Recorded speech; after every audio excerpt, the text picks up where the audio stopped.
Welcome to the Nine Radio and Television Station. Here comes to the news today. The textile industry will continue to write dreams, aspirations, and patience, making beliefs in themselves and the future of the country. This is expectation of National Assembly Chairman Vương Đình Huệ when he visited and worked with the Vietnam Textile and Garment Group on February 8th. The National Assembly chairman assessed that, despite being heavily affected by COVID-19 pandemic, the textile and garment industry has made efforts to overcome difficulties and challenges, with its turnover in 2021 reaching over 40 billion USD.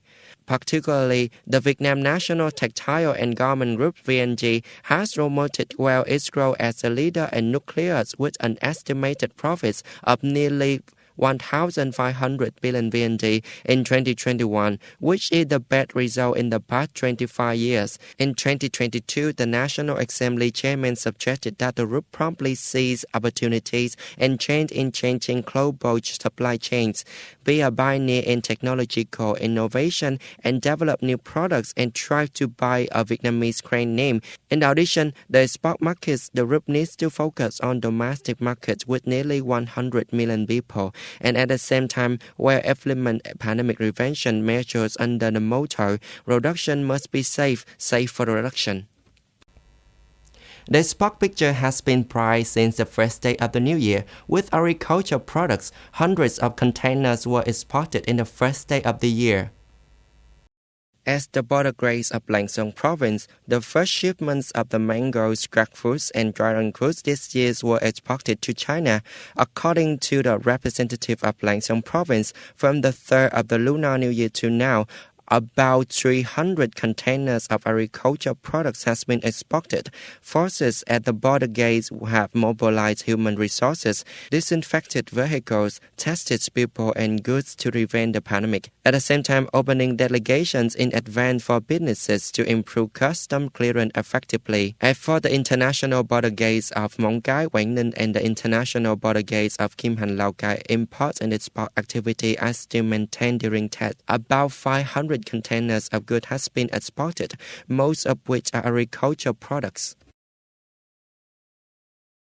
The Department of Information Security, Ministry of Information and Communications, says that during the Lunar New Year holiday, this unit recorded and guided to fix 241 incidents of cyber attacks on information system in Vietnam, in which the number of phishing attacks account for nearly 74%, with 178 attacks. The number of attacks to change the interface is 1. The attack to install malicious code is 62 times. According to this unit, during the last Lunar New Year holiday, the department received 507 complaints about spam messages on the receiving system about spam messages via prefix 5656 and asked the network operator to block more than 9.6 million spam messages. In the last-ditch attempt to find a diplomatic solution to rising tension over the Ukraine crisis, the leaders of Germany, France, and Poland met in Berlin on February 8th and agreed on a common positions.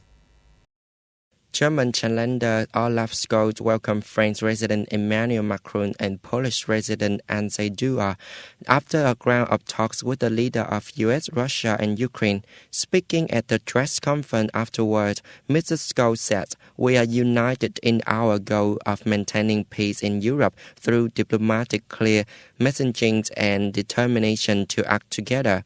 For his part, President Macron called for the unwavering dialogue with Russia to resolve the Ukraine crisis. Polish President Duda says the parties need to find a solution to avoid the war because this is the main task today. The leaders of the Normandy format, France, Germany, Russia, Ukraine, will meet on February 10th. Prime Minister Scholz will travel to Kiev and Moscow on February 14 and 15 to discuss the settlement of the Ukraine crisis.